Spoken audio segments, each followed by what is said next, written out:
We call it a new form of evil on the world. It's never been done by any government in the past, to take a large group of its own people and say, we're going to kill you without any kind of a trial, and we're going to sell your vital organ parts. An individual from the United States or Canada, for example, could anticipate undergoing transplantation on a specified date.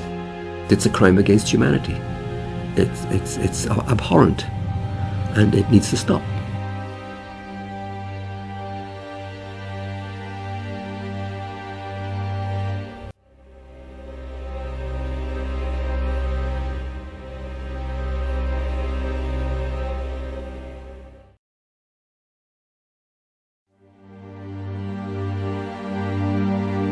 If you're going to go to China and you're going to get a liver transplant during the 3 weeks you are there, then that means someone is going to go schedule an execution, blood type and tissue type the potential executee, and have them ready to go before you need to leave. Starting at the end of 1999, the number of transplants taking place just exploded.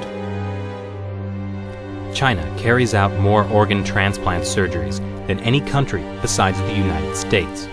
But unlike other countries, China has no effective organ donation program. That's because culturally, Chinese people believe the body must stay intact even after death. China's Deputy Minister of Health, Huang Jiefu, has suggested that there are 7,000 transplants every year from the deceased, and that more than 90% come from executed prisoners. The number of criminal executions in China is classified as a state secret, but Amnesty International's estimate is about 1,700. The numbers just didn't add up. It's just too large of a discrepancy there. With only 1,700 executed criminals and no effective donation system, where do the rest of the organs come from?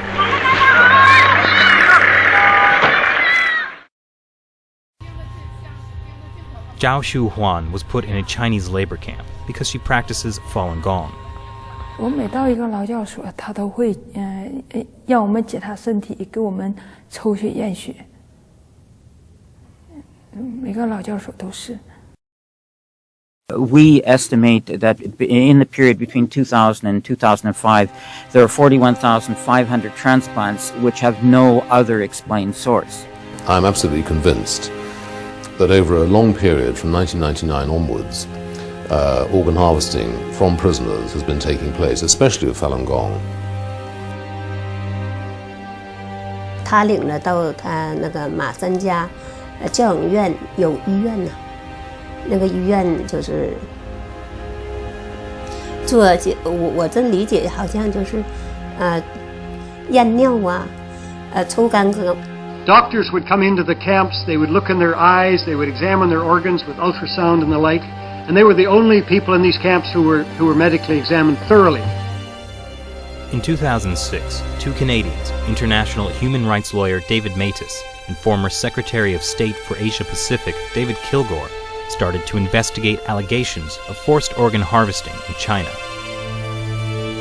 They found at least 52 points of circumstantial evidence, including websites of Chinese hospitals offering matching organs in less than a week.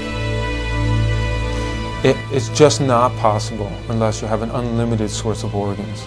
And these are people who are alive. We're talking about live donors. The actual transplant surgery itself was the form of execution. These were living people that were killed for their organs.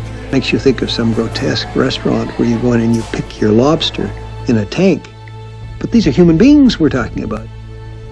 The military's making money off of it. The hospitals are making money off of it. The middlemen are making money off of it. And we talk about money. We're talking about a multi-million-dollar operation.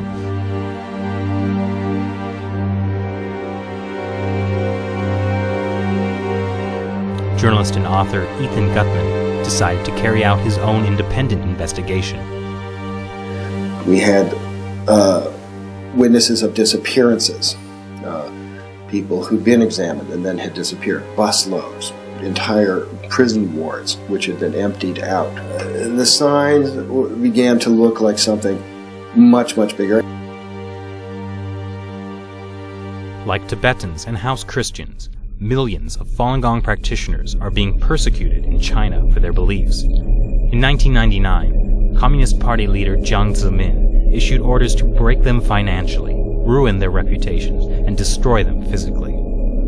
Since then, thousands of Falun Gong practitioners have disappeared without a trace. What happened to the disappeared? As far as we know, they're still there in these camps. Many of them been killed through organ harvesting, but the rest are still there, and they're the organ data bank for China. Around 1999, there were around 150 transplant centers. 6-7 years later, they had 600 transplantation centers. This is an increase by 300% within such a short period of time without an organ donation program. Military hospitals get watched in China. Okay, there is nothing they can do without the party central taking note of what they're doing. Was this run by triads? No. This is run by the state. This was murder, and it came from the state. This is a crime against humanity.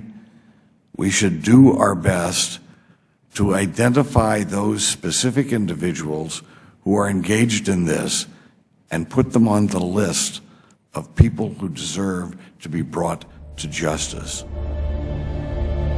In 2006, when this came out and we realized that they were killing prisoners of conscience for their organs, it was doctors that took the front line in trying to stop this. Every day there are a dozen of people that are executed or killed for organs in China. So we have to bring out the message, we have to inform medical doctors to stop this practice. But it's not only the medical community that's getting informed. The U.S. State Department mentioned allegations of forced organ harvesting in its annual Human Rights Report on China in 2011 for the first time. On October 3rd, 106 U.S. congressional representatives signed this bipartisan Dear Colleague letter to the State Department, demanding they reveal information on organ harvesting that they may have obtained from their sources in China. This barbaric human rights abuse must be stopped, but to stop it, we first have to further expose it.